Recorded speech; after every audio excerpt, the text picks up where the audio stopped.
Boa noite a todos. É com imensa alegria, com um grande prazer que eu falo esta noite sobre um tema de grande relevância, que é o trânsito. A importância da gestão das emoções no trânsito, para se ter um trânsito seguro, mais humanizado. E, para quem não me conhece, ou que me acompanha há pouco tempo, meu nome é Odete Branquer, sou palestrante, mentora, treinadora na área de desenvolvimento humano, com foco em competências comportamentais e atitudes profissionais. Atuo nessa área há algum tempo e também quero compartilhar com vocês que trabalhei muitos anos na gestão pública, na área também de trânsito e outras áreas também, e tive a oportunidade de vivenciar muitos episódios, muitos comportamentos, e é uma área assim que sempre me fascinou quando eu comecei a entender a sua importância para a minha vida. E é muito bom falar sobre trânsito, porque trânsito faz parte das nossas vidas. Nós somos o trânsito.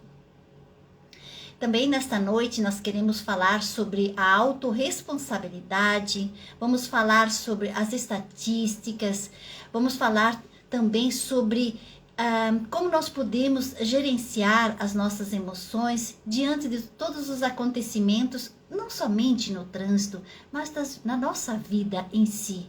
E qual é a sua importância para a gente manter uma vida mais equilibrada, mais feliz, viver feliz em sociedade e buscar uma harmonia, um trânsito seguro para ter uma boa convivência com todos.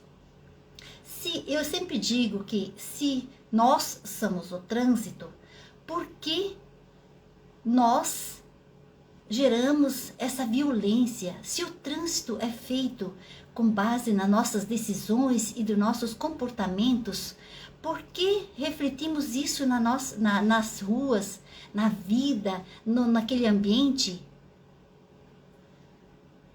Nós somos o trânsito, e se nós somos o trânsito, queremos de fato que ele seja um lugar mais respeitoso, mais harmonioso, porque lá, na verdade, transitam também as pessoas que mais amamos. E também eu quero pedir para vocês compartilharem essa live com as pessoas que também compartilho desse entendimento da importância de um trânsito seguro. E esta live é para as pessoas que defendem a vida, que defendem, que procuram ter um comportamento e melhorar também seus comportamentos nesse ambiente tão necessário, tão importante, que nós vivenciamos todos os dias.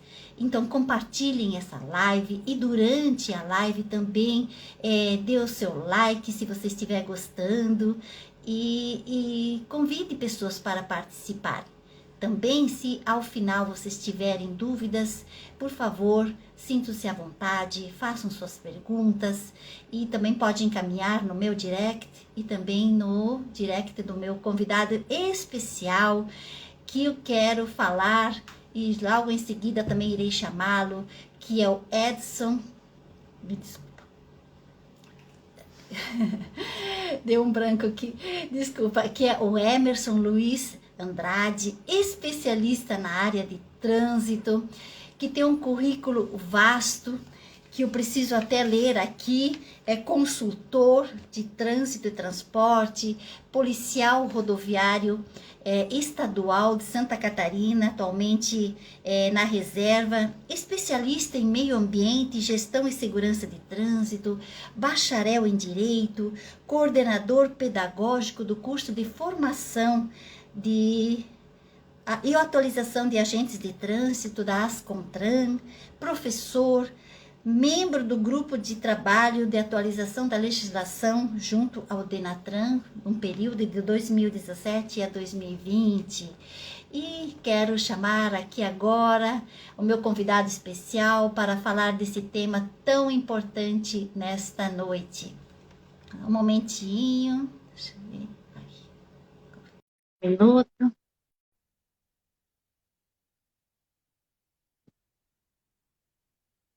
Vamos ver onde é que está nosso convidado, chamando o nosso convidado especial, Emerson.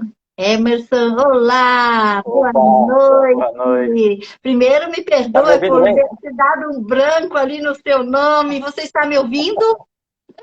Eu estou te ouvindo bem. Está me ouvindo? Eu estou te ouvindo, estou te Então tá bom. Emerson, Então tá bom. Ótimo. é um prazer imenso, mas um prazer imenso ter uma pessoa na sua qualificação falando de um tema tão importante que é o trânsito. Vim falando ali, se nós somos o trânsito, se nossos comportamentos e nossas decisões interferem no dia a dia no trânsito, por que, Emerson, nós temos um trânsito tão violento? Gostaria que você se apresentasse de novo, porque o público Então tá está bom. muito entusiasmado de ouvir a nossa conversa. Então sim, creio que sim. É um tema sempre muito... isso faz parte, né, do nosso dia a dia. E trânsito... Bom, nós somos apaixonados por aquilo que a gente faz, né? Está aí a diferença, está aí porque que a gente, mesmo cumprindo já com as nossas obrigações, né, de trabalho, nós cumprimos lá as nossas, né, os 30 anos que se exige, né, dentro da instituição, mas mesmo assim nós continuamos nessa busca por um trânsito mais humanizado, um trânsito mais seguro, tentando achar respostas, talvez, né, longe de querer esgotar o assunto, até porque, né, é um assunto que demanda de muito conhecimento, e aí não tem pessoa melhor, né? Me sinto extremamente lisonjeado pelo convite, né, de conversar contigo e trazer essa percepção, né, essa visão do comportamento, né? Se nós temos lei, né, que vamos discutir, nós temos lei, existem regras, né? Por que que mesmo assim ainda as pessoas ainda se permitem, né, a essas tragédias que todos os dias a gente é anunciado e, enfim. Então vamos lá. Primeiro, obrigado pelo convite, né? Quem está na sala aí que não conhece, né? Sou um apaixonado, Emerson Andrade, né? Apaixonado pelo trânsito, respiro o trânsito, né? Temos um amigo em comum, José Vilmar Zimmermann, que diz que, né, ele usa lá, né, o termo de que tomou a cachaçinha do trânsito, acabou. Pronto, viciou. Eu digo que é uma picadinha, né? Fomos picados pelo mosquitinho do trânsito, o mosquitinho do bem, e faz com que a gente seja, né, esteja imbuídos desse propósito, mesmo sem conhecer o outro, né? No trânsito, eu escrevi recentemente a respeito infelizmente, né, da tragédia que acabou vitimando aí o Gessé e o Gessé Cos e o seu cão amigo, né, que o trânsito é democrático, né? O trânsito é democrático. Não escolhe a sua vítima ou quem, né, está ali. Não está não está nas condições seguras, deu sopa para o azar, como se diz, está sujeito aí a pagar com um acidente, com uma tragédia, com um sinistro. Infelizmente, muitas vidas acabam se perdendo. Então, sou Emerson Andrade, natural de Florianópolis, manezinho, né, nascido e criado, né, já adiantasse aí algumas passagens da minha carreira, minha formação, né, formado em administração, também em direito, né, na busca, né, dessa ciência, né, o que fazer, o que nós podemos contribuir, nós simples mortais, né, o que nós podemos deixar para as gerações, né, agora e as futuras, né, o que nós vamos deixar para eles. Não é que mundo eles terão, né, que pessoas nós vamos deixar para o mundo, né? Qual é o nosso grande desafio? Se não vai passar pelo comportamento, né, então, pela lei eu já sei que não está dando certo, né? Já adianto que só pela lei, só bater não está dando certo, né? Vai ser através da mudança de cultura. Então, muito obrigado, né? Muito obrigado. Já estou vendo aí bastante conhecidos, inclusive meu pai aí que está na sala, né? Pô, privilégio, né? O papai que me ensinou tudo, né? E está aí, né? Acompanhando, inclusive saindo aí umas 3 stent, fez aí catéter, está aí, tá Ah, Tá botando o coração à prova. Tá botando o coração à prova. Tá bom, né? Tá aí porque tá bom. então, Então tá bom, Odete. Obrigado. Passo a palavra para ti. sim, e pensa, então olha que privilégio de alguém assistindo o filho que está deixando um legado para a humanidade, naquilo que é na construção de um trânsito seguro, como exemplo. E às vezes eu me pergunto, que exemplo eu estou dando para as minhas filhas quando eu estou dirigindo? Eu sempre me faço essa pergunta e já me deparei com várias situações onde eu pude, né, chegar para ela e dizer assim: aqui eu errei, aqui eu acertei, aqui, né? Olha só, assim sempre dizer, porque às vezes a gente também pode errar, não é verdade? Ah, você esquece às vezes de dar um sinal, porque vai para a esquerda, né? Então, e quando alguém às vezes dá um toque para a gente, como é bom você estar desperto, atento e despertando cada vez essa consciência de que nós somos responsáveis por manter esse espaço seguro e adequado. E a primeira pergunta que eu quero te fazer é a seguinte, Emerson, já que você é especialista. Dados do Ministério da Saúde, né, apontam que no período de 2018 até 2020, o Brasil teve um gasto de 800 milhões de pessoas, milhões foram gastos com o SUS em decorrência das internações e traumas no trânsito. E que 2020, mesmo com a restrição da circulação de veículos nas vias, tivemos o triste número de 30 mil vítimas fatais. Eu te pergunto, o trânsito o trânsito se tornou uma questão de saúde pública? Excelente pergunta. Excelente pergunta.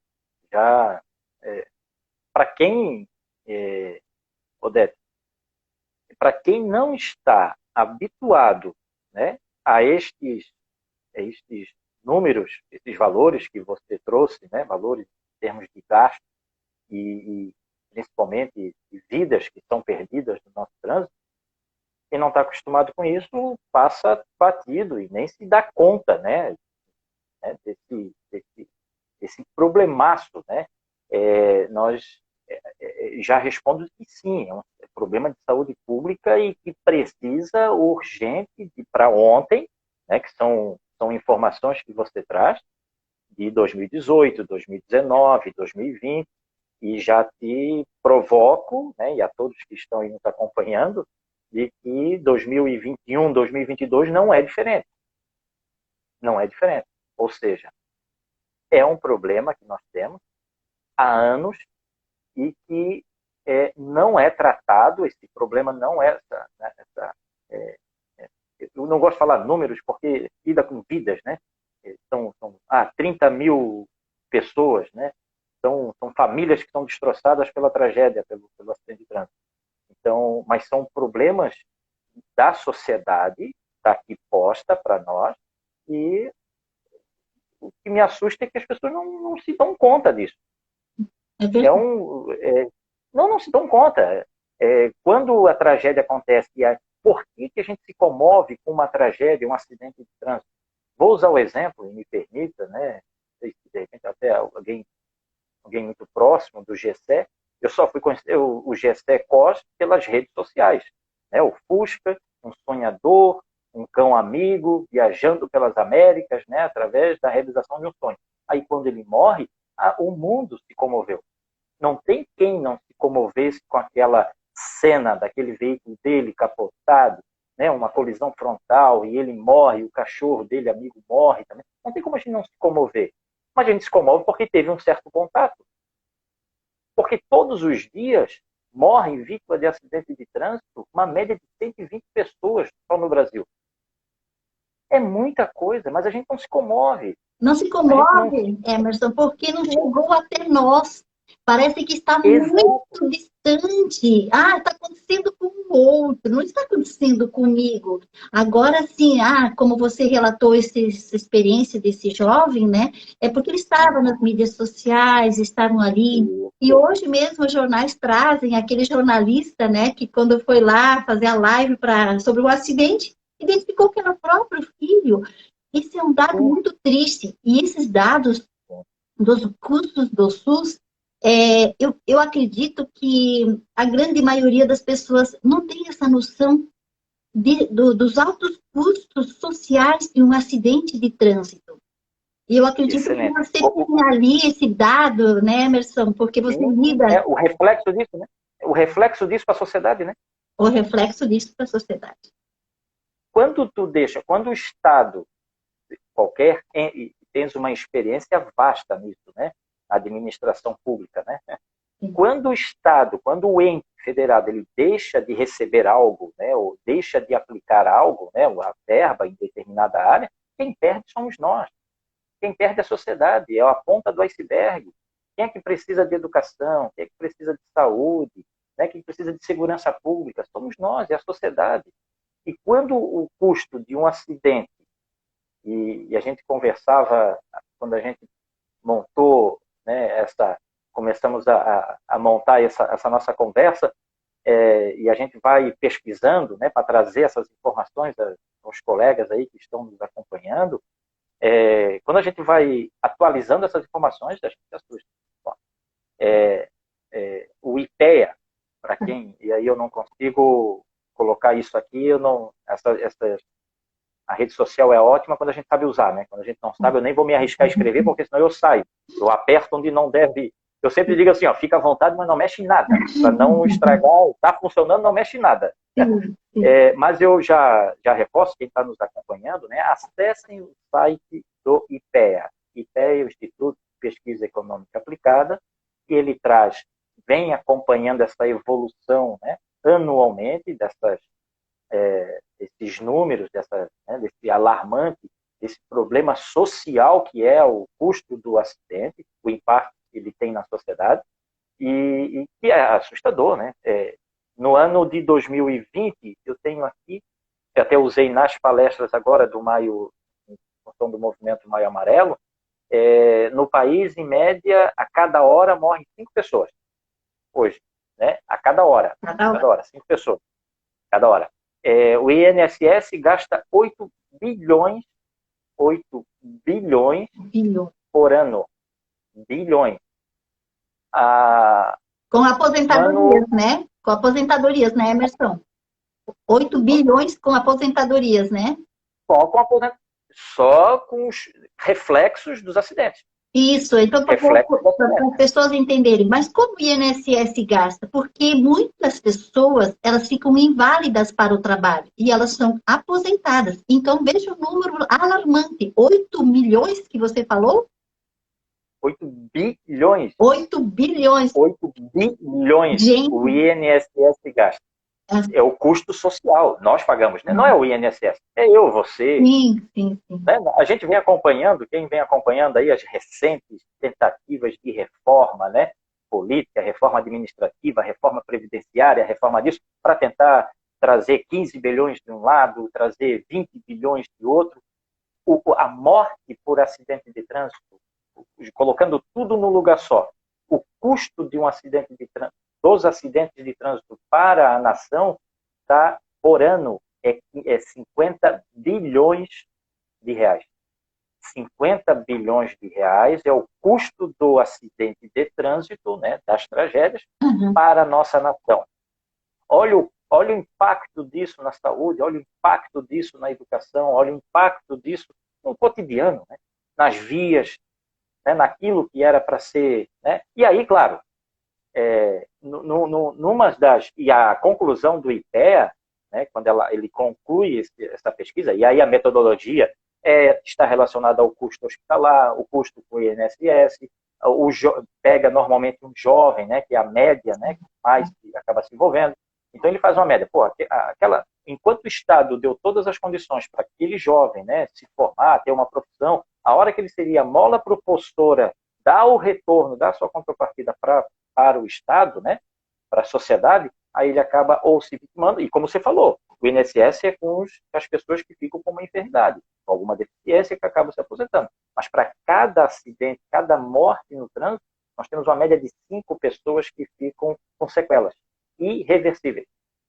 A cada morte, Cada acidente, uma morte e 5 com sequelas irreversíveis.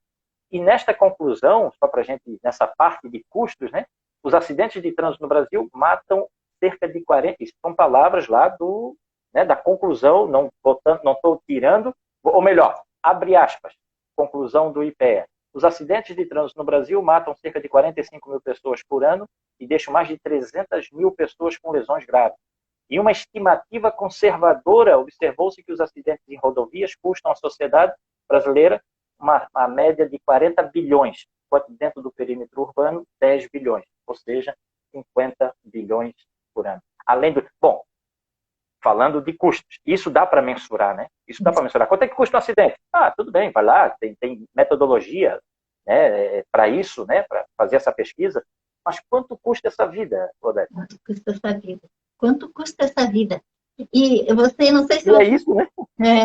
Eu não sei se você teve essa sensação enquanto atuavas como policial rodoviário.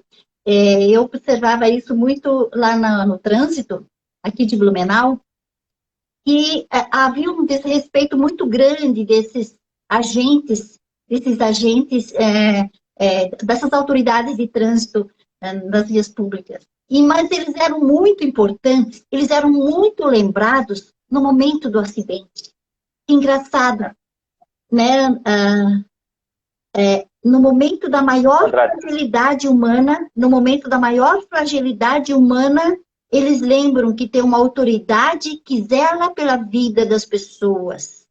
E aí muitas pessoas têm esse conceito que o policial, o agente de trânsito está aí para ferrar a minha vida. Não, ele não está aí para ferrar a sua vida, ele está ali para resguardar a sua vida, sabe? Então, quando a pessoa muda essa forma de pensar e de enxergar e de ver o mundo e entender que é o comportamento dela que está levando essa atitude, desse comportamento que gera todos esses problemas sociais, essas mortes, né?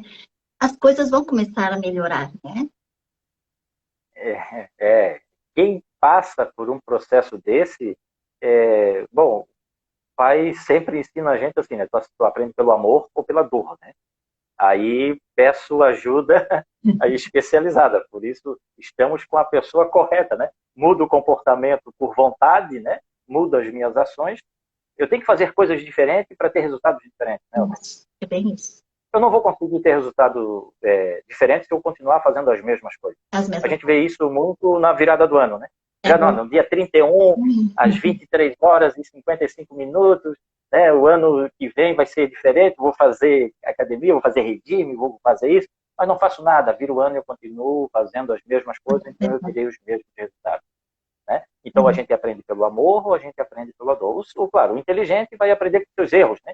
Mas o sábio com os erros dos outros. Exatamente. E quando a sociedade sabe, conhece, você tocou num ponto fundamental, né? E a sociedade, quando ela reconhece o seu papel, quando ela se vê dentro envolvida nesse sistema, né?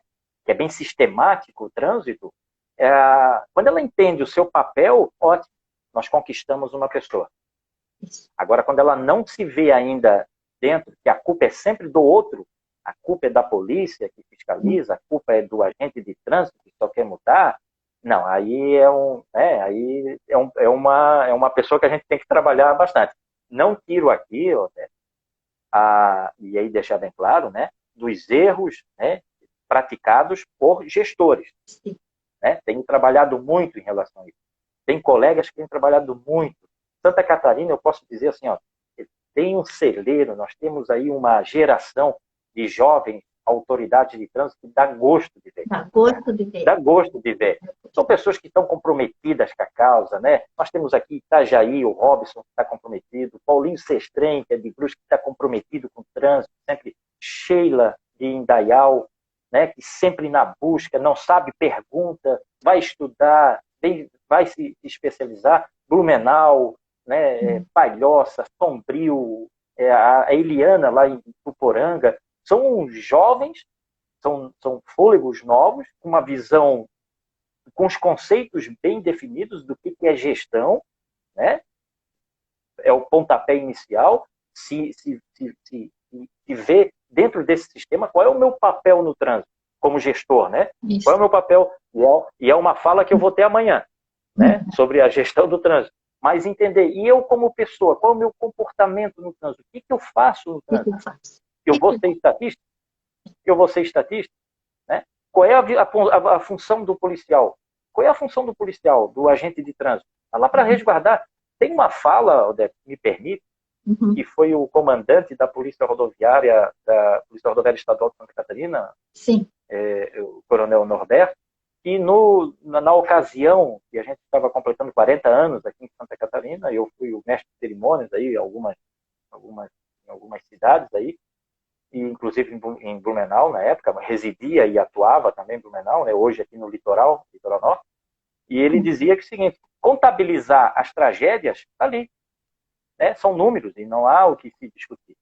Mas quantas vidas nós salvamos com o patrulhamento? Isso. Quantas vidas nós salvamos nas noites geladas que nós estávamos trabalhando, né? Que os agentes trabalham, que os policiais militares trabalham, nas noites Serra Catarinense, frio, gelo, neve, né? No litoral, sol escaldante do verão, Vale do Itajaí, né? Que é o forno, né? Então, quantas vidas nós salvamos? Mas por quê? Muitos querem. A maioria das pessoas são boas, né, Odete? Exatamente. A maioria das pessoas são boas. A maioria são boas. São boas. E aí é você que analisa comportamento. Aí o comportamento é contigo. A fiscalização está ali para não cumpriu a regra, nós vamos autuar. Isso. Mas o que fazer, né? A pergunta agora é para ti. O que a gente pode fazer, né? O que as pessoas têm que se despir, né? Eu acho que de muitos preconceitos, né? Eu vou falar mais adiante isso, sabe, Emerson? Exatamente, né? falar mais a questão não, sem problemas, sobre o comportamento, sobre o comportamento. E eu quero te fazer uma pergunta. Então, prevenir acidentes também impacta a economia do país? Prevenir o trabalho, então, desses gestores, dessas autoridades de trânsito, do nosso comportamento, de cada cuidado que tem, também vai impactar na economia do país? Sem dúvida alguma. Esse é o grande desafio, talvez é o momento que a gente vive na busca dessa conscientização, da formação, da capacitação do gestor. O gestor, ele tem um papel fundamental. O gestor, ele, acompanhasse bastante o CETRAN, né, Santa Catarina, José de Zimmermann, presidente Luiz Antônio, todos os seus, né, os nossos conselheiros aí, da busca pela municipalização, né? Desde do novo Código de Trânsito, a menina dos olhos de ouro, vamos dizer assim, era a municipalização. Fazer com que cada município pudesse gerir o seu trânsito, né? E justamente para evitar essas tragédias, né? Evitar o acidente, evitar o comportamento seguro, justamente para que pudesse ter um retorno no mínimo, né? Ali a questão segurança-vida, né? Então, o grande desafio é fazer com que os gestores se conscientizem da sua missão, quais são as suas obrigações em relação, quais são as suas responsabilidades, fazendo com que eles tenham um perfil, né? Uma característica e requisitos apropriados à função. Porque algumas pessoas, quando entendem qual é a atribuição do gestor, quais são as suas responsabilidades, acabam até desistindo de assumir o cargo, né? Opa, não é isso que eu quero, não. Pô, meu CPF vai responder comigo aí, né? Vou ficar com meu CPF trancado aí quantos anos, sei lá. Sim. Então, a partir do momento que sabe o que está fazendo, ele executa um bom trabalho e aí a gente consegue ter essa redução, né, dessas tragédias, desses números, né, desses valores, e obviamente quem ganha somos todos nós.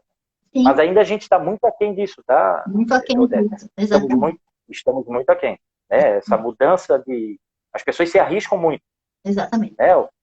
Né? Pega a BR-101, né, que tem uma estrutura boa hoje, né, em termos de duplicação só, né? Sim. A estrutura boa que eu digo é que não tem. Vou fazer um comparativo dela com a BR-470. Trecho duplicado e o trecho que não é duplicado. Conseguimos evitar, pelo menos, as tragédias de ultrapassagem. Não tem mais acidente envolvendo colisões frontais na BR-101. Pronto. A engenharia, a gestão agiu de forma proativa. Né? Demorou, né? E hoje, inclusive, a BR-101 já está mais do que sucateada, assim, em termos de fluidez. Enquanto a BR-470, até entregar, né, fazer essa obra, que é uma grande obra de duplicação, nós ainda vamos lidar com essas tragédias. Então, atuar de forma proativa para evitar essas tragédias, certamente ganha a sociedade, ganha a gestão, ganha a sociedade. Sim, temos um comentário de uma pessoa que diz assim: precisamos mudar nossa mentalidade, mas também precisamos de leis que funcionem. E era já a segunda pergunta que eu ia te fazer, que diz o seguinte: se temos uma das melhores legislações do mundo, o nosso ouvinte diz que precisamos de leis que funcionem, mas nós temos uma das melhores legislações do mundo na área de trânsito.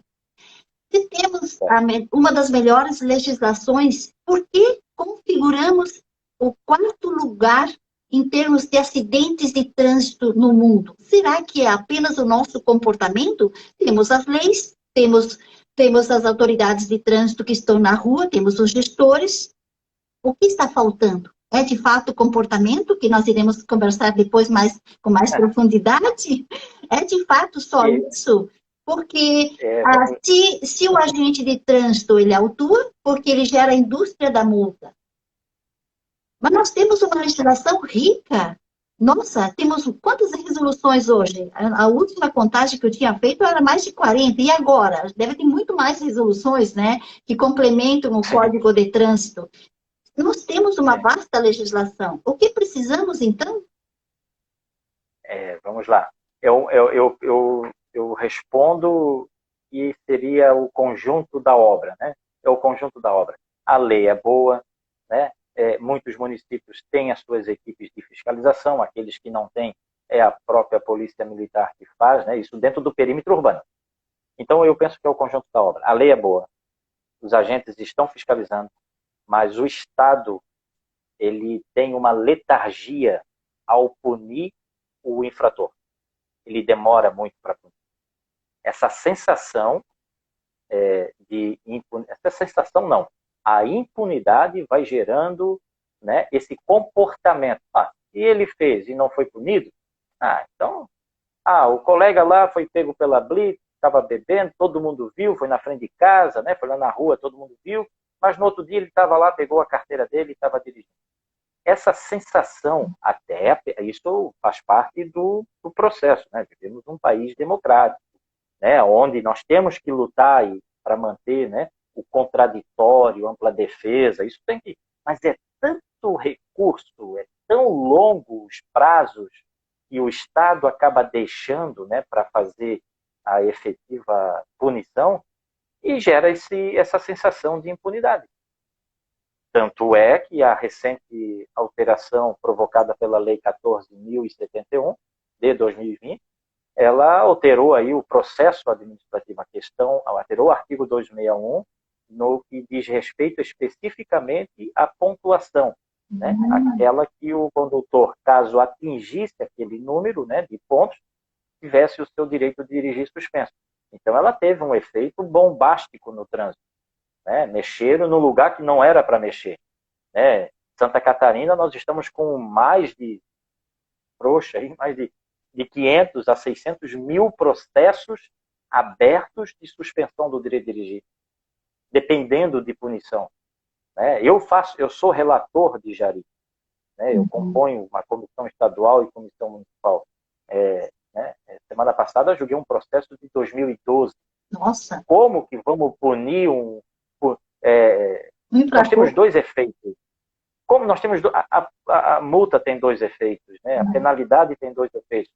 Então, como que nós vamos punir? Né? Vamos pegar 2012, há 10 anos. Vamos imaginar a situação hipotética que um garoto, 19 anos, 20 anos, recém lá habilitado, tirou a carteira, né? Foi mostrar, né? Aí é a tua praia, né? É a tua área profissional, foi mostrar aí os seus valores, né?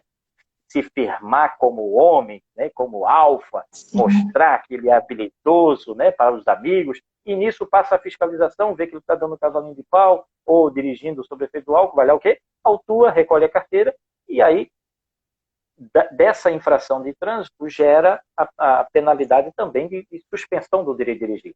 Sim. Aí ele fez isso há 10 anos atrás, movido pela emoção, pela coisa da idade, pelo momento. Aí eu vou punir ele hoje, que é um pai de família, tem 3 filhos, é caminhoneiro, está trabalhando, está na estrada. Punir ele hoje? Não, o Estado é que deveria ser punido. O Estado deveria ser punido por ficar 10 anos para punir esse motorista. Porque o Estado acabou criando essa bola de neve, fazendo com que, né, muitas vezes as pessoas acabam... Então o efeito, vou usar aqui a frase aqui, nossa colega, né, a Sandra, o efeito, né, pedagógico acabou, não tem mais. É só punitivo, vai criar mais revolta, né? Deixar hoje uma pessoa desempregada. Então, assim, eu acho que é o conjunto da obra. A lei é boa, se ela fosse efetivamente aplicada, né, e se fosse mais rápido a aplicação da lei. Não desse margem, né, para que as pessoas pudessem achar, não, vamos fazer. Né? Tanto é que, com a mudança dessa lei, muitas pessoas foram beneficiadas, muitos infratores foram beneficiados com a anulação, né, como é que, vou usar o termo aqui, com a anistia da penalidade dele. Foram anistiados com a penalidade. Não precisa mais ficar 2 meses, ou 1 ano, ou 6 meses sem dirigir. Aquela punição que tu teve em função daquela tua conduta, não tem mais, esquece. Pode continuar, segue a vida. Não. Então, a lei é boa, mas a gestão é que tem que ser mais célere. Mais célere. O sistema tem que ser mais rápido. A resposta tem que ser rápida. Para inibir os outros, né? Para inibir os outros. Opa, se ele foi punido, eu nem vou. Né? Isso. Eu nem vou fazer. Olha só, vou correr o risco de perder o meu emprego. Então, temos uma lacuna ali, né, Emerson? Temos uma lacuna que, de fato, precisa ser corrigida, né? Então, temos uma lei boa só, né? Precisamos de mais agilidade, essa burocracia na área pública, né? Que precisa também ser revista, né? Tornar os processos mais ágeis, né? Menos burocráticos. A gente sabe como é isso. Daí tem toda aquela questão de respeitar o direito de defesa, né? E que a gente também não pode ultrapassar essa... Não pode atropelar. Não, tem que garantir, né? O direito de defesa. Os prazos têm que ser menores. Isso. Os prazos têm que ser mais rápidos. Então, vimos ali grandes problemas que estão ocorrendo.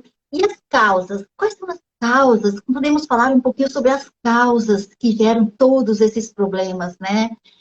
Temos o excesso de velocidade, temos as rachas, temos o individualismo mascarando ou suplementando o bem comum, o desrespeito às regras da lei, o exibicionismo. Agora, recente, eu estava assistindo em Florianópolis, né?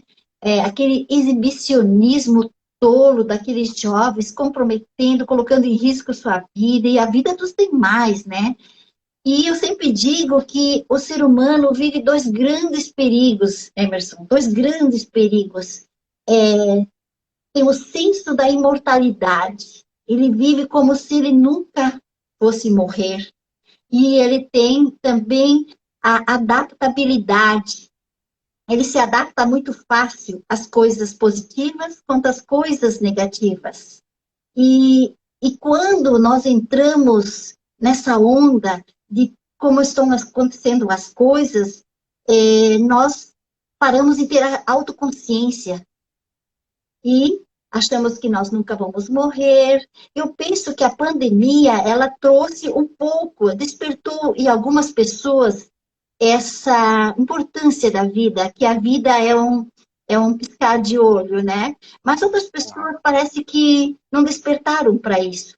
E aí eu trago também para reflexão o que dizia um grande sociólogo, filósofo, o Zygmunt Bauman, que dizia que vivemos num mundo líquido, volátil, incerto. Estamos diante de um mundo de incertezas, muito líquido, onde hoje acontecem as coisas, amanhã já não é mais isso acontece nos amores e tudo. Então, vivemos numa sociedade, diria assim, no piloto automático. E diariamente vemos essa coragem tola, esse exibicionismo, tanto do seu ego, tanto do estilo do carro, mais potente, mais veloz, mais moderno, e gera todos esses comportamentos. Fala um pouco sobre isso, sobre essas causas maiores que estão por trás disso, desses jovens, dessas pessoas que não têm esse respeito mínimo com a vida dos outros. É isso talvez o nosso grande desafio, né? As estatísticas também, aí eu não posso fugir muito disso, os números mostram isso, né? O site é público do Detran, quem tiver um pouco mais de curiosidade, né? Quais são as principais infrações que ocorrem no estado de Santa Catarina? Está lá no site do Detran, né, na aba estatística, e traz justamente dar luz a isto que você comentou, inclusive do filósofo Sigmund, trazendo essa incerteza, né, fazendo esse paralelo com a água, né, essa analogia, né, que é tudo muito incerto. Imagina um caminhão-pipa, né, um caminhão de água transitando. Parece assim a nossa sociedade. Isso. Ora a água está para o lado direito, ora, né, quando faz a curva, né, a gente vai aonde a humanidade está indo. Escrevi sobre isso essa semana no meu blog, né? Como eu completei 30 anos de casamento com quem manda, né, aqui em casa, né? Então, eu fiz um paralelo no trânsito e o casamento. As regras, o respeito, né, o amor, o carinho, né, a empatia, ela tem que estar presente também nas nossas relações, mesmo com as pessoas que a gente não conhece. A falta disto, dessa empatia, a falta do respeito, né, de eu cumprir as regras, vai fazer com que tanto a minha relação profissional, familiar, né, você usou o exemplo muito bem aí, que, né, quando está com a sua família, né, está com a sua filha, se errei aqui, errar é humano. Quantas vezes eu nas pré-eleição, nas palestras, nas aulas, eu digo para as pessoas, né, pergunto, quem já foi multado aqui, né? Quem já foi multado? Normalmente sempre tem um ou outro, eu nunca fui multado. Eu já digo, nunca foi fiscalizado, porque cometeu infração a rodo. A fiscalização ela não consegue atender. Quando a pessoa diz, uma indústria de multa, eu fico assim meio receoso, né? Indústria de multa. Não, nós temos uma indústria, né, de matéria-prima, né, de insumo, que vai gerar a multa. Mas também não dá para descartar se a fiscalização, o equipamento está bem instalado. Aí é outra coisa. Mas é casos pontuais. A grande maioria, não, as pessoas se arriscam. Parece que as pessoas seguindo essa linha, esse teu exemplo, e eu complemento aqui, se me permite, né? Eu acho que nós vivemos uma geração, e não é só esta, né? Porque nós já estamos aí há 40 anos tentando descobrir esse fenômeno do trânsito, né? Não é só agora, porque eu uso que essa geração parece que está no trânsito, está igual jogando videogame. Se morrer no videogame, vai lá, pega mais vida, né? Quero mais vida. Tá lá o joguinho dos Mario, lá, vai lá, pega a vida e continua. Se morrer, não tem problema, eu pego mais vida. Isso é o mundo fictício. A vida real, se eu cometer uma infração de trânsito, aí eu digo que não é justo, e justiça, eu acho que a doutora Débora, que é colega da Comissão de Direito de Trânsito da Subseção de Palhoça, acho que ela também está na sala assistindo aqui, acompanhando a nossa conversa, trazer um termo do linguajar do mundo jurídico, né? Justiça e direito são paralelos que eles nunca vão se encontrar. Nem tudo que é justo é de direito, nem tudo que é de direito é justo. Um exemplo, é justo que as pessoas, por cometer uma infração de trânsito, é justo que morram vítimas de acidente de trânsito? Não. Mas se eu cometo infração, se eu estou quebrando as regras gerais de circulação, regras mínimas de circulação e conduta, eu estou colocando a minha vida ou a vida de outros em risco. E é isso que as pessoas estão fazendo. E é isso que estão fazendo. O ranking das 10 mais está excesso de velocidade, falta do uso do cinto de segurança. O maior índice de morte de criança está lá no trânsito. Pessoas que não botam o cinto de segurança no banco da frente, já virou comum, porque ou pela dor ou pelo amor, né? Ou pela dor do bolso, né? Porque o banco da frente bota porque a polícia, o agente de trânsito vê com mais facilidade. Mas se a gente abordar hoje, de cada 10 veículos que nós abordarmos, eu não tenho medo de arriscar aqui, de dizer que 11 não estão usando o cinto de segurança. Os 10 não vão estar, e mais o próximo da outra contagem. As pessoas ainda resistem a usar o cinto de segurança no banco de trás. Nossa. Os motoristas de táxi, os motoristas de Uber passam trabalho, dizer, bota o cinto de segurança, por gentileza. Não é nem por uma questão de multa, de infração de trânsito, é porque se eu tiver que frear, o banco de trás lá, o passageiro, vai vir para cima de mim. Mas é um exemplo, Andrade, porque assim, eu vejo muitas mães que dizem assim, filho, coloca ali o cinto, porque Daqui a pouco o guarda vai te pegar. Eu sempre Boa. digo, eu digo assim, mãe, não fala assim. Diga, coloque o cinto para sua segurança e porque você tem que respeitar Exato, as regras de exato. trânsito. Então já ensina para o seu filho que não é porque o guarda vai te multar, é por causa da segurança dele. E aí eu fico impressionado que não são pessoas sem conhecimentos. Não são. São pessoas Bom, assim. Não, eu estou próximo de casa, aqui não aparece nenhum guarda. Isso é cultura, isso é despertar, e precisamos despertar para essa nova realidade. Precisamos despertar, né? Nós não vivemos aqui numa cidade assim de pessoas atrasadas culturalmente. Nós vivemos numa cidade próspera, com o acesso ao conhecimento, com muito conhecimento. E quando você se depara com uma mãe que fala assim, você se surpreende. é um Surpreende e choque, né? choca. É um choque. Até porque já foi a época, né, Odete, de que se ensinava mandando. Já foi a época. Os exemplos arrastam. Arrasta. Né? Eu posso até dizer o que tem que ser feito, mas se eu não mostrar para as pessoas hoje, né, na posição que eu estou, palestrando, ministrando uma aula, um curso, dando uma entrevista, conversando contigo, falando sobre comportamento seguro, e daqui a pouco as pessoas me veem cometendo infrações de trânsito, acabou. Acabou. Né? Eles não vão acreditar naquilo que a gente vem buscando, né? Ah, não, a regra é só para os outros. Assim é a responsabilidade dos nossos gestores, do policial, do agente público, né? Aquele que fiscaliza, né? Ele também deve, ele tem que cumprir e fazer cumprir. Então isso vai muito disso, né?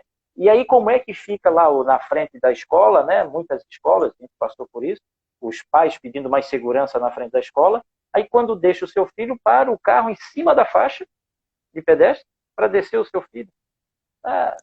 Aí a gente vê que temos muito que avançar. É verdade. Né? Tirando o ranking das infrações que são comportamento, né? De segurança, estacionamento, avanço de sinal, celular, né? Sem CNH, embriaguez, e aí... Né? E aí vai. E aí eu já quero trazer aqui de uma escritora, psicóloga, Coraça, uma obra de 2006, e ela trouxe 5 tipos de motorista, definiu 5 tipos de motoristas no trânsito. Os donos do mundo, aqueles indivíduos briguentos que se acham donos do pedaço, né? Que admitem nunca estar errados, acreditam que o mundo gira em torno deles. Aí temos o comportamento mascarado, isso é muito incrível, né, Andrade? Porque comportamento mascarado é aquele que é um profissional de excelência, né? É um pai de família exemplar, mas quando ele está no trânsito, ele se transforma, né? Aí tem aquele filme do Pateta, né? O Pateta mostra muito bem isso, e esse comportamento mascarado, lá escondido, né?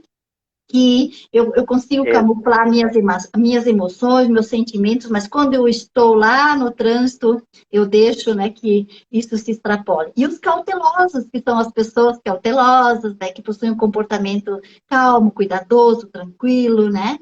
Aí os ansiosos, que é aquela pessoa que tem o medo, o excesso de cautela, tem aquela fobia para dirigir, né? E os perigosos de natureza, são as pessoas com transtornos de personalidade. Aí eu faço uma pergunta para os nossos ouvintes. Qual tipo de comportamento você tem? Que tipo de motorista você é? Qual que você se encaixa nisso? Analise, questione, pergunte. Como eu ajo? Sou cauteloso? Sou mascarado? Sou o perigoso? Como é que eu tenho me comportado no trânsito? E quando a gente não quando a gente não tem essa consciência, Andrade, nós vamos com a onda, nós vamos levando tudo no piloto automático, quando a gente não se faz esse auto-questionamento de quem nós somos de verdade. E como eu ajo diante desse mundo, diante da realidade, como eu me comporto, como eu ajo, como eu reajo, como eu penso, fica difícil. E as consequências, então, vêm, né? Perdas de vidas, custos hospitalares altíssimos, aposentadorias precoces, deixa eu ver que mais, perdas de produção, mortes de jovens, transtornos emocionais graves, porque o acidente de trânsito, ele não é só uma perda econômica, não é apenas o carro, né? Tem os transtornos psíquicos que acontecem e em torno dessa pessoa tem toda uma família que sofre as consequências e muitas vezes eles também desenvolvem transtornos e acaba afetando a questão da renda, porque pessoas que ficam sequeladas em casa, elas necessitam de um outro familiar que as ajude nesse processo do cuidado, na verdade. Então, os acidentes de trânsito vão muito além do que uma causa material. Elas vão, extrapolam, elas entram muito na questão da psique, do estado emocional. E aí agora nós vamos entrar na solução. Que solução nós precisamos dar? Que resposta a gente precisa dar para as pessoas que estão nos ouvindo? E você, como especialista na área, e eu também passei por muitas vivências, acompanhei muito a Guarda Municipal de Trânsito em Blitz, e pude verificar o comportamento agressivo de aquelas pessoas que, quando tinham seu carro retido, não, você não sabe com quem você está lidando, né? Então, assim, é aquele, como é que é aquele, na verdade, aquele do dono do mundo, eu sou dono do mundo, esse meu comportamento. Aí você se depara com tudo isso e vai muito além. Então, a solução que nós vimos, que nós podemos adentrar agora, né, Andrade, seria, em primeiro lugar, o respeito à lei. Se ela tem lacunas ali, como você mencionou antes, que precisa ser mais ágil os procedimentos para não dar a sensação de impunidade, é preciso não obedecer, é respeitar. Respeitar. Não é porque aqui não tem guarda, não é porque aqui não tem fiscalização eletrônica que eu vou poder me exceder. Antes de eu entrar no comportamento, fale um pouquinho então, da necessidade, da importância desse respeito à legislação, Andrade. Tocou o calcanhar de Aquiles. É o grande desafio da gente é sensibilizar os não sensibilizados, né? Quer ter, retratou muito bem aí os personagens, né? Os tipos, né? De comportamento que nós temos no trânsito, né? E quem vivenciou, né? E foram 30 anos aí fiscalizando as estradas aí no estado de Santa Catarina, vi alguns desses comportamentos aí de forma repetida, sempre se demonstrando, né, em pessoas diferentes, mas o mesmo comportamento. Ou seja, não há o que discutir. As pessoas se permitem muito, né? Tem um colega que fala a respeito disso. O nível de permissividade, até onde tu te permites a transgredir uma regra, né? Quando ninguém está olhando, eu faço, ou eu não faço em hipótese alguma porque eu respeito, né, as relações humanas. Né? Não vai ser uma regra, né, que vai dizer que eu posso ou que eu não possa ofender ou invadir o espaço do outro. Né? É uma questão de ética, é uma questão moral, de eu não fazer aquilo porque é errado, não vou fazer porque não pode. Enfim, então, penso que partindo dessa sensibilidade, né, sensibilizar as pessoas, eu não vejo outra alternativa se a gente não incluir efetivamente a educação para o trânsito, né? Mas assim, mesmo com a educação para o trânsito, a gente não der uma reviravolta, Odete, na questão educação familiar, porque se já vir torto, vai dar trabalho, porque a escola não está lá para educar, está para formar, para direcionar, né? Mas as questões do certo, do errado, é o pai e a mãe que tem que passar. Né? As crianças vão para a escola, os jovens vão para a escola, mas já estão com as suas opiniões já bem definidas, o que é certo, o que é errado, já se aprendeu nos primeiros anos de vida. Né? Os 4 anos, 5 anos de idade já sabe. Né? Se não conseguir gerenciar suas emoções, e aí a gente acaba crescendo e vai ter aí uma demanda, né, no trânsito e nos consultórios, é as pessoas que não sabem lidar com as suas emoções. É verdade. Então, o que nós precisamos fazer? É respeitar as regras. É. A regra está lá. A regra está lá. Ah, eu não vou fazer isso porque é uma infração de trânsito. Não é porque é uma infração de trânsito. É porque se eu beber e dirigir, eu perco os meus reflexos. Né? Eu posso estar causando mal não só a mim, né? E por isso que está lá o agente de trânsito, o policial militar, para fazer cessar aquela infração. Ah, por que a pessoa é multada sem o cinto de segurança? Né? Como você falou, meu carro vai ser retido, vai ser removido. Estou lá para garantir a segurança da coletividade, inclusive da pessoa.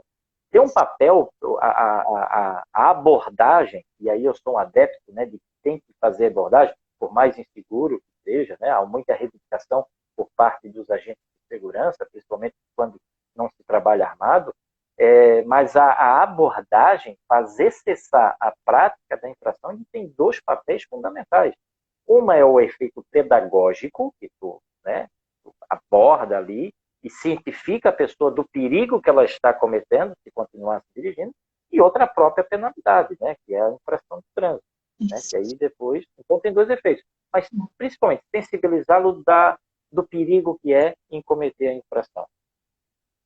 Ótimo. Então, como 90%, como as estatísticas apontam que 90% dos acidentes têm origem no comportamento, eu quero falar de 3 aspectos muito importantes. E agora vamos entrar um pouquinho da questão da gestão das emoções.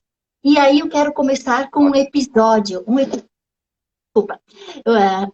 Eu quero tirar essa escrita que está ali aparecendo no seu rosto, mas de fato eu não consigo.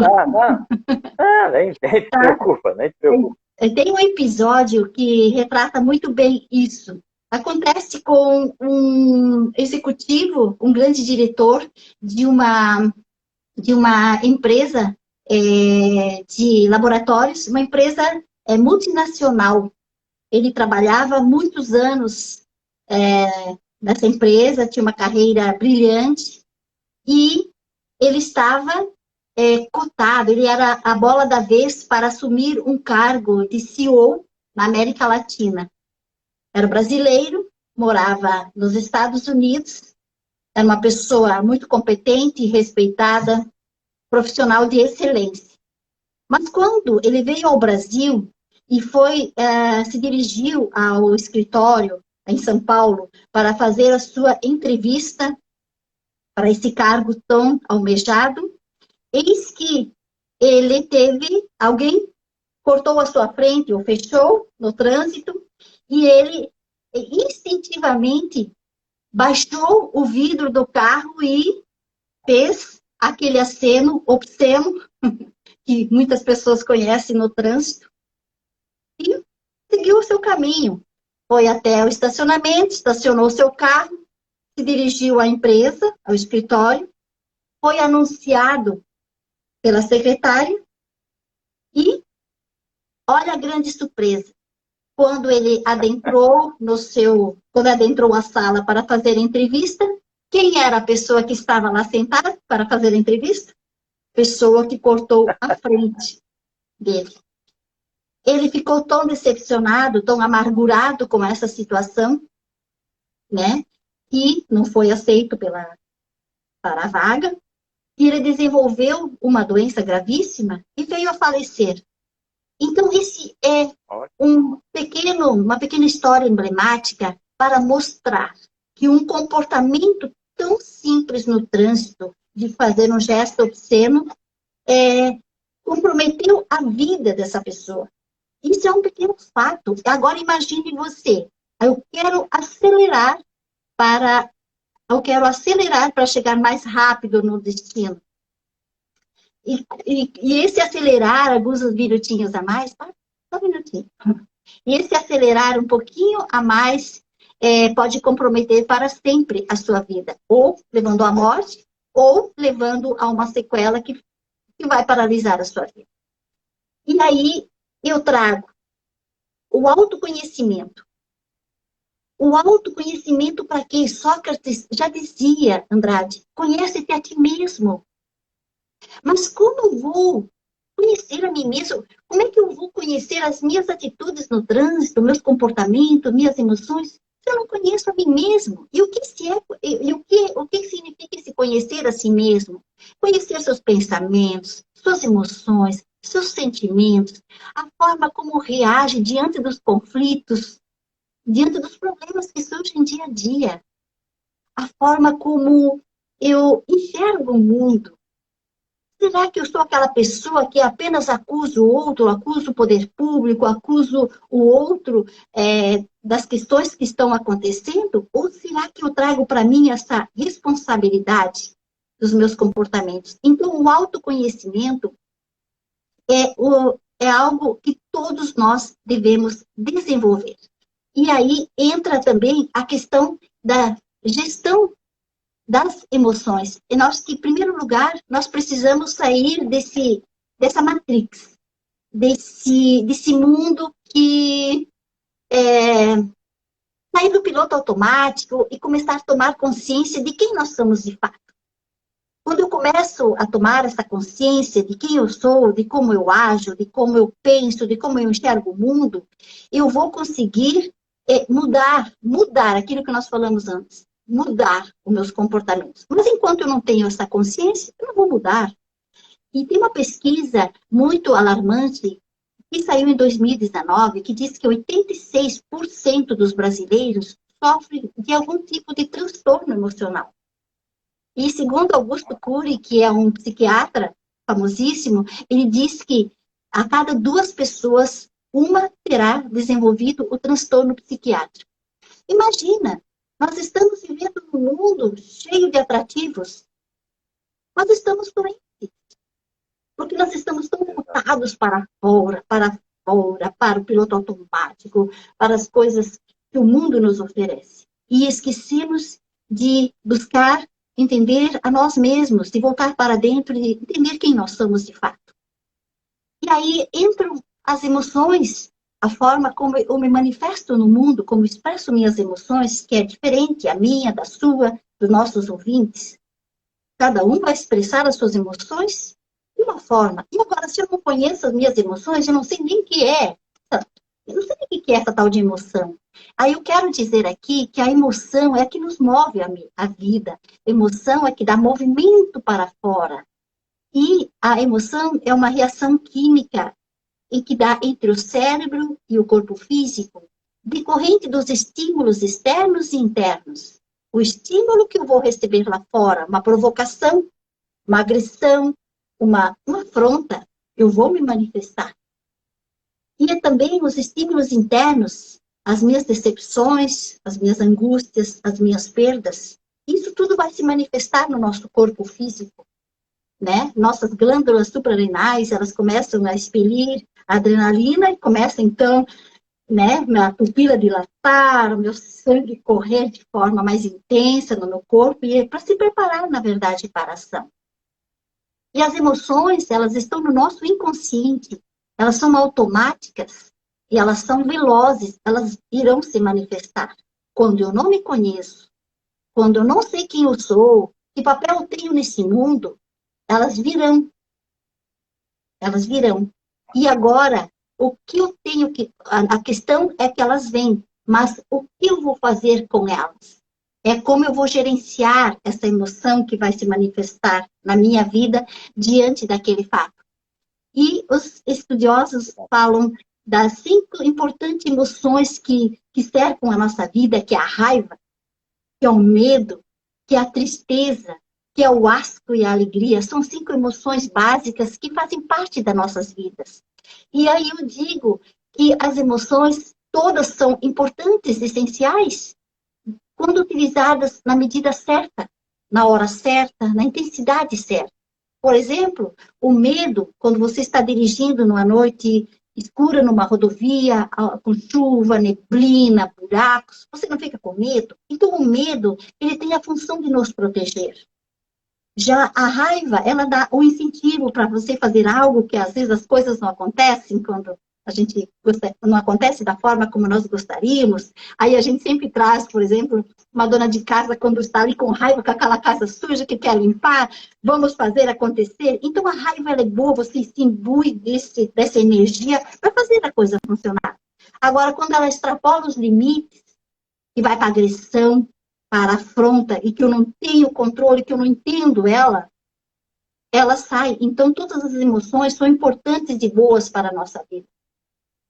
E aí eu trago também aqui, tipo assim, se você já se deparou diante de uma situação de um comportamento de alguém que fez você reagir de forma intensa, por exemplo, então quando alguém corta a sua frente no trânsito, e que você fica nervoso, xinga, ou mesmo então quando você está numa fila esperando pacientemente chegar a sua vez e alguém vai lá, entra, você fica com raiva, não é verdade?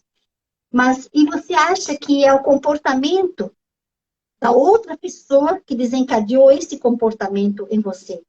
Na verdade, não é exatamente assim que acontece. É a forma como você pensa, dos seus pensamentos, dos seus sentimentos e das suas emoções que faz com que você tome um comportamento a respeito daquele evento. Então, quando nós entendemos os nossos pensamentos, quando nós conhecemos a nós mesmos, as nossas emoções, é que eu vou entender como eu vou me comunicar diante daquele evento. Então, nossas emoções, elas influenciam a forma como pensamos e reagimos diante do mundo. E se não tivermos a capacidade de reconhecer essas nossas emoções, não teremos o controle, a forma de como nós nos relacionamos com as pessoas e com o mundo. E eu me lembro de um incidente que aconteceu há uns 10 anos atrás. Nós estávamos numa rodovia lá no oeste, e retornando de viagem, e tinha um motociclista na nossa frente, Emerson, que empinava a moto. Ele empinava a moto, ele ficava assim empinando. Alguém que a gente sequer conhecia. Mas ele ficava lá empinando a moto. De repente, ele acelerava e ia. Logo mais, ele voltava na contramão e ficava empinando a moto na nossa frente. Então, veja a emoção do medo, a tensão que a gente viveu. Mas a forma como nós gerenciamos a emoção da raiva naquele momento dentro do carro, que você sente o medo, a raiva ali, do comportamento do outro, é o que vai fazer o diferencial no trânsito. Quando eu consigo, então, entender e gerenciar esse sentimento, essa emoção, que ela vai chegar em mim. A emoção vai chegar. É o que eu vou fazer com ela para ter isso sob controle. Então, quando você está no trânsito, que alguém corta a sua frente, não tome isso como algo pessoal, porque a pessoa não estava esperando você chegar lá naquele momento para cortar a sua frente. Então, quando eu tenho essa capacidade, essa autoconsciência desenvolvida de que não é nada pessoal, mas foi um evento que gerou tudo isso, eu vou lidar com a situação de forma diferente. E aí entra Daniel Goleman, que é um grande psicólogo, que traz os 5 pilares da inteligência humana, a forma como nós nos comportamos diante do mundo, vai determinar a inteligência emocional que eu tenho. E é uma das habilidades mais requisitadas hoje no mercado de trabalho, dentro dos nossos lares, no trânsito.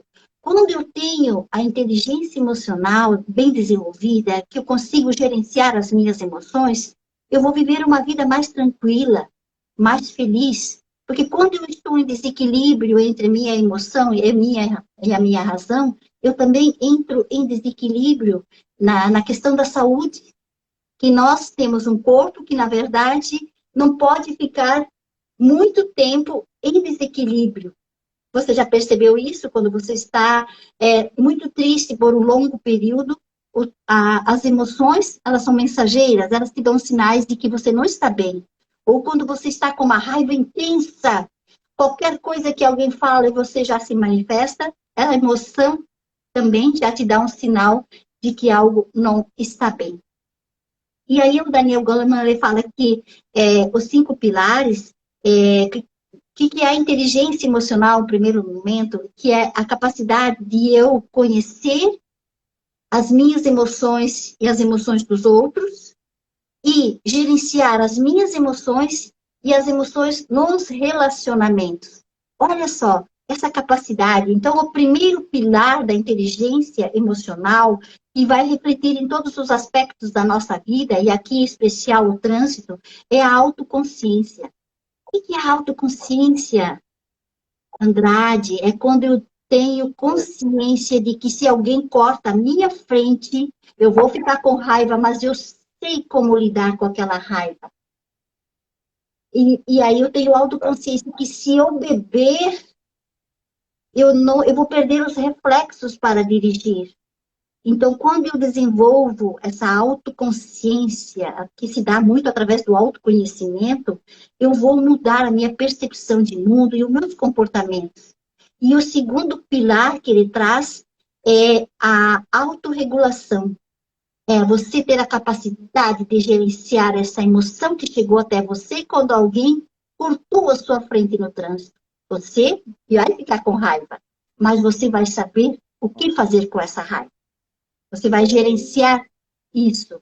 E a automotivação é o terceiro pilar que ele traz, que a automotivação é quando você se automotiva para resolver esse fato de uma forma inteligente, de uma forma no viés positivo, tirando aquele viés negativo. Ah, ele me provocou. Ah, ele danificou meu carro. Sair desse viés negativo, porque nós, seres humanos, estamos muito voltados para o viés negativo.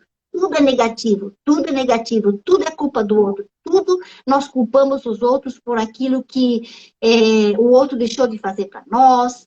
Aí nós vivemos frustrados porque ele estragou meu carro, porque ele cortou a minha frente. Nós vivemos essa vida sim. E quando nós tomamos consciência de que a responsabilidade é nossa, na nossa vida, nós saímos disso. E os outros dois pilares é a empatia. Então, os três pilares iniciais, eles têm a ver com as nossas emoções. E os dois pilares seguintes, que é a empatia, quando eu me coloco no lugar do outro, quando eu entendo o outro, quando eu assumo, quando eu me coloco no lugar do outro. Aí eu quero comentar rapidinho aqui um fato que aconteceu comigo, quando a gente fala que a gente também não é perfeito 100%, que também erra. Uns anos atrás eu fui tirar meu carro do estacionamento de uma vaga, né? E aí, quando eu estava saindo, eu quis ajustar o carro para sair melhor e logo um taxista, ele entrou na vaga e eu acabei batendo nele. Ele saiu daquele carro e ele veio de uma forma tão agressiva em cima de mim, me afrontando diante das minhas filhas, e eu fiquei muito chocada, sabe? Mas aí eu conversei com ele, assim, eu me coloquei no lugar dele, e ele disse assim, hoje é meu primeiro dia de trabalho, eu não posso perder meu emprego depois de tanto tempo desempregado. A senhora entende? Eu disse, sim, eu entendo você. Eu entendo você, mas tudo vai ficar bem, porque eu tenho seguro, eu vou arcar com a minha responsabilidade, com as despesas disso, eu vou assumir isso. Fica calmo. Nossa, daí ele se transformou, ficou outra pessoa, porque eu comecei a entender ele também, e ele começou também a me entender. Então, houve o diálogo, né? E se nós humanos não sabemos nem dialogar mais hoje, criamos os conflitos e não sabemos gerenciar os conflitos. Temos que ir para o judiciário resolver problemas, não é verdade? Então, não sabemos mais não mediar, não sabemos mais conversar, não somos mais empáticos e não temos nada. E a última habilidade é desenvolver as habilidades sociais. Quando eu paro e converso, quando eu ouço, quando eu faço essa troca, né? Então, quando eu me dou essa oportunidade, dou oportunidade para o outro e entender que aquilo que o outro fez não é nada pessoal, mas é o evento, e a minha reação vai estar de acordo com as minhas emoções e os sentimentos, as coisas vão mudar.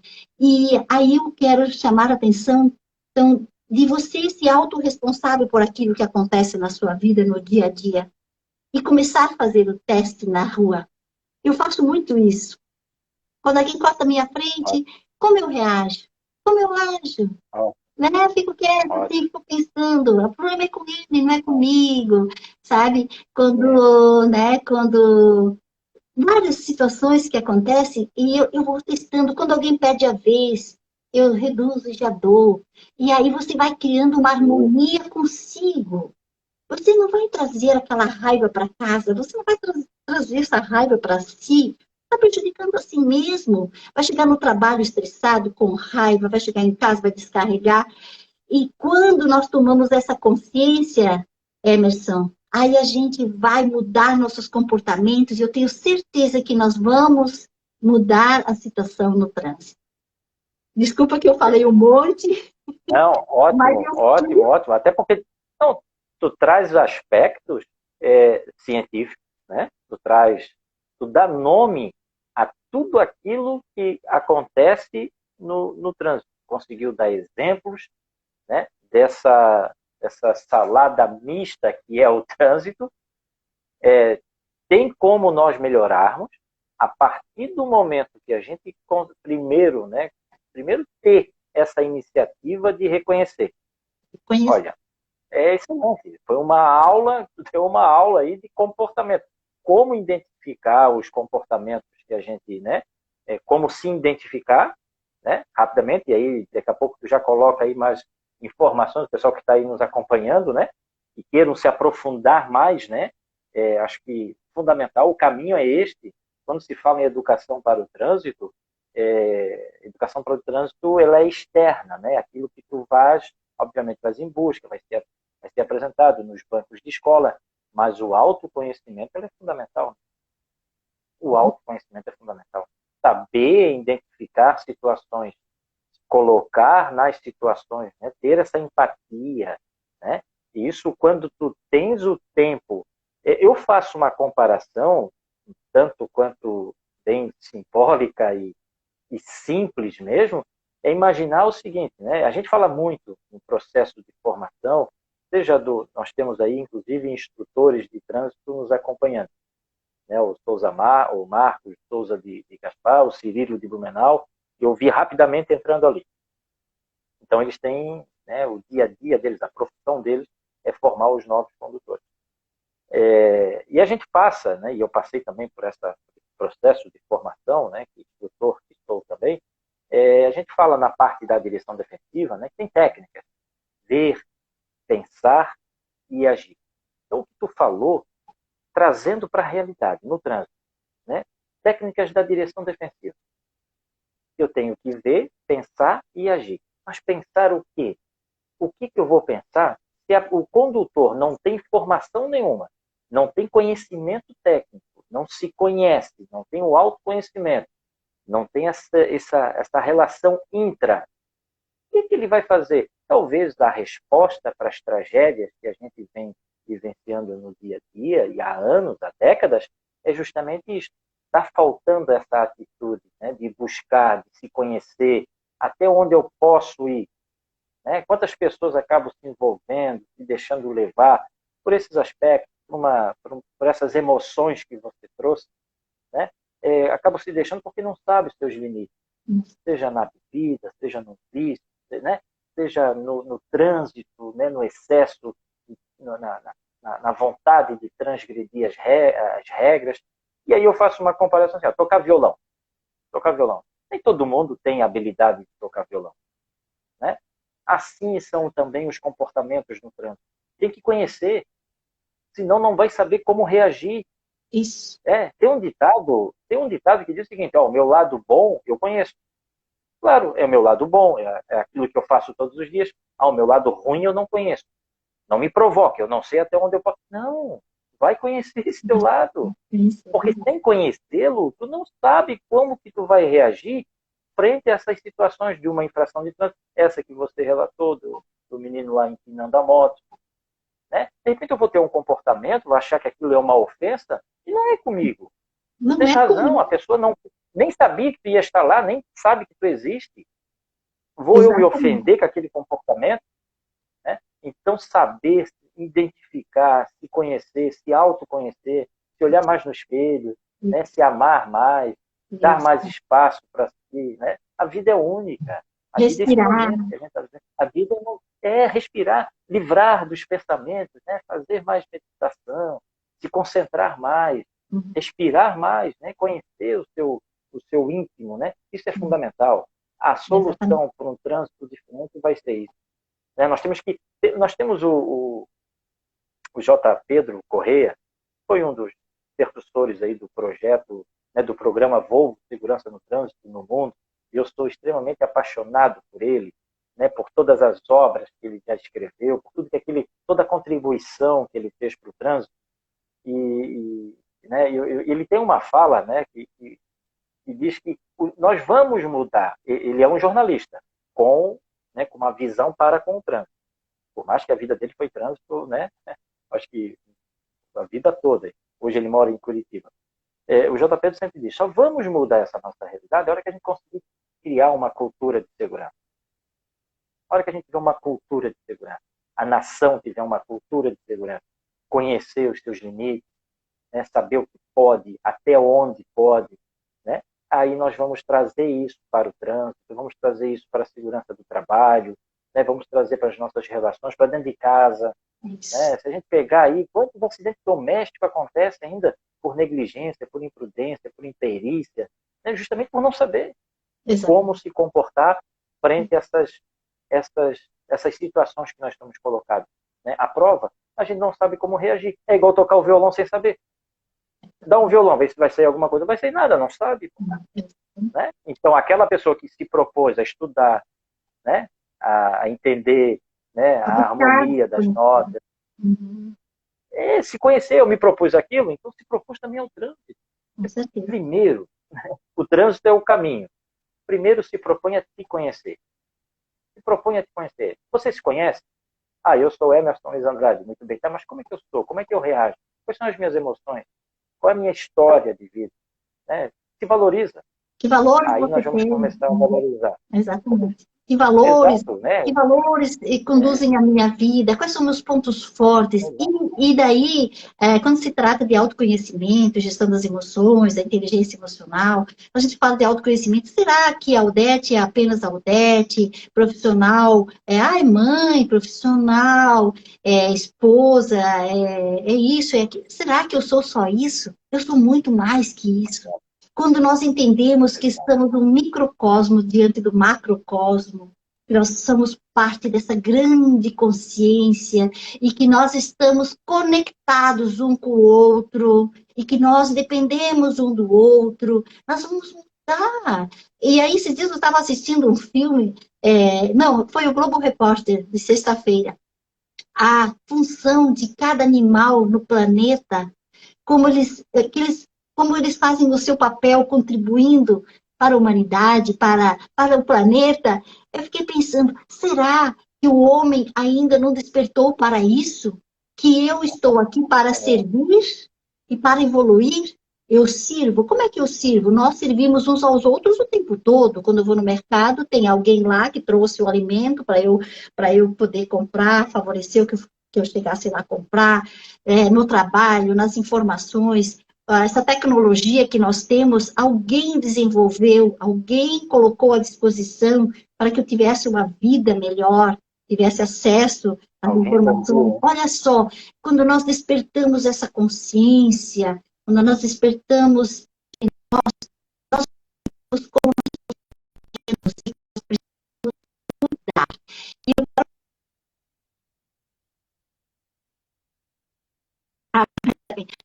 eu já passou de uma hora. E quero trazer algumas técnicas, então, Emerson. Em primeiro lugar, então, respeitar as leis. Segundo, perceba as suas emoções. Quando você estiver com raiva, pegue a raiva na sua mão, sinta a vida ali. Né? A emoção da raiva, ela vai chegar até você, porque é natural. A emoção, ela é inconsciente, involuntária, veloz, ela vai chegar. O diferencial, o segredo é saber o que eu vou fazer com essa emoção. É como eu vou me comportar com essa emoção. Então, sinta a vida dentro de você. E inspire e respire profundamente, porque a respiração, ela vai acalmar o teu estado emocional. E busque o estado de presença. O que é o estado de presença que se fala tanto hoje? Que diz o seguinte: futuro não existe, passado também não existe. o que existe é a vida agora. Então, se você está num congestionamento, que você está tenso, que você está com raiva de toda aquela situação, pense, a vida é ali. Então, tome uma decisão inteligente, ouça um podcast, um audiolivro, inspire, respire, pense nos seus filhos, pensa na forma de gratidão da vida. Não fique com raiva pensando que você tem que estar lá. Não, você está ali porque você deveria estar ali nesse momento, tomar essa consciência disso. Então, desenvolver a empatia para a vida e cuidar de si e dos demais. E tem um pensamento que diz assim, que eu gosto muito, que é do Deepak Chopra, que é um grande escritor, que fala: o mundo lá fora não vai mudar antes que o mundo de dentro mude. Então, se você quer ver mudança lá fora, mude você primeiro. O trânsito não vai mudar, Emerson. O trânsito não vai ficar mais seguro enquanto eu não mudar. Porque o trânsito é feito de pessoas. Se ele é feito de pessoas, ele vai depender do meu comportamento. Então, eu vou fazer o trabalho por mim,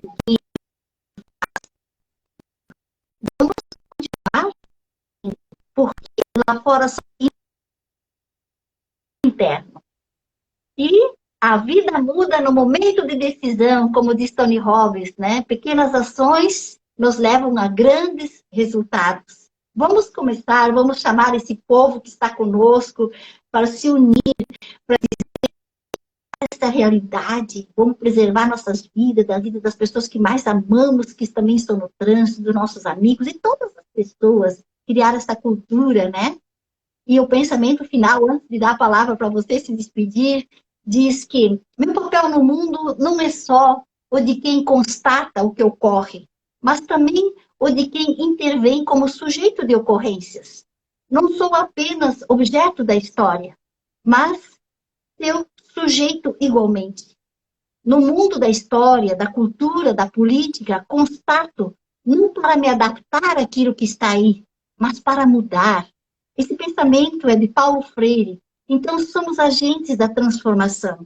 Não vamos aceitar o que está aí, nós vamos agir para mudar. E passo a palavra para você fazer as suas considerações finais, né, a respeito desse tema maravilhoso que a gente pôde falar aqui hoje. Excelente, né? Basta, isso é música aos nossos ouvidos, né? Ouvir, acho que a gente precisa falar mais coisas boas, né? A imprensa, né? A gente fala mais coisas boas, postar mais coisas boas, né? Bom, enfim, agradeço. Né? Eu vou também trazer aqui eu sempre utilizei na polícia rodoviária, né, um pensamento. Alguém entrou no site, mandou e-mail, isso há muito tempo atrás, e disse que na vida, quanto mais a gente vive, mais a gente aprende. É fato. Quanto mais tempo a gente passa aqui, aí seja nesse teu pensamento aí, por fim, né, de Paulo Freire, né, são as percepções, né, estou vendo, e a pessoa não se identificou, e aí ele continua dizendo que no trânsito é o contrário. No trânsito, quanto mais a gente aprende, mais a gente vive. Então, quanto mais a gente vive, mais a gente aprende, mas no trânsito, quanto mais a gente aprende, mais a gente vive. Isso. Então, é com esse, né? Acho maravilhoso, né? E em algumas palestras eu tenho lá nos slides, inclusive, eu acho isso fantástico, né? Não sei em que momento foi, se foi algum aluno, se foi algum, né, ouvinte de palestras, não sei, mas, enfim, fiquei muito feliz, né, com esse feedback, mesmo não sabendo, mesmo ele no anonimato. Então, mas eu trago isso como praticamente uma regra, né, que estejamos dispostos a aprender. Todo dia é uma oportunidade que a gente tem que fazer um recomeço, mas é fundamental que este momento seja extremamente importante. Tudo vai acontecer. Se nós vamos ter a oportunidade de ter o minuto seguinte, vai muito depender daquilo que eu estou fazendo agora. Não esperem mudanças, como você falou, não esperem mudanças no trânsito, se eu não proporciono essa mudança. Eu não vou ter ações diferentes daqueles comportamentos, os velhos hábitos, né? se conhecer é fundamental para que a gente possa conhecer as pessoas, né? Saber lidar com as situações de risco, né? O conflito familiar, conflito no trânsito, né? Ele é fundamental. Nós podemos conhecer para poder fazer essas abordagens. Eu te agradeço, te desejo sucesso. Quero em breve aí a gente poder trazer esse tema nos cursos de formação. É fundamental, né? O agente público se conhecer, saber lidar com as suas emoções para poder lidar com as emoções dos outros, né? Exatamente. Então isso é fundamental. Então, muito obrigado pelo convite. Sucesso, né, a você. É um tema que essa gestão das emoções ela é fundamental, seja lá onde for. E eu me sinto aí extremamente feliz e agradecido pela lembrança, pelo convite. Espero ter contribuído aí nessa conversa extremamente gostosa que nós tivemos, né? E os colegas aí que estão acompanhando aí, tenho certeza que saem, né? Que terão a gente entra com o copo meio cheio, né? Ou meio vazio, vai depender da percepção de cada um, mas a gente sai com ele transbordando, né? De conhecimento. A gente sempre, quando a gente se dispõe, né, a ouvir e a conhecer, é extremamente gratificante. Obrigado, Odete, sucesso, né? E precisando, nós estamos aí, estamos juntos nesta empreitada aí. Muito obrigada, Anderson. Muito obrigada pela sua participação. Obrigada por todo o conhecimento e obrigada pelo público que está aqui presente com a gente. E eu tenho certeza que uma sementinha a gente vai colocando sempre, todos os dias. Seja com a nossa família, seja com uma atitude de gentileza no trânsito, né? Eu faço muito isso, sabe? Eu observo muito, né? Quando alguém pede a vez, quando você cede a vez, o sentimento que você tem. E eu confio a todos lá. Muito obrigada. E me despeço de todos. Até uma próxima oportunidade. Obrigada pela presença de vocês. Tchau.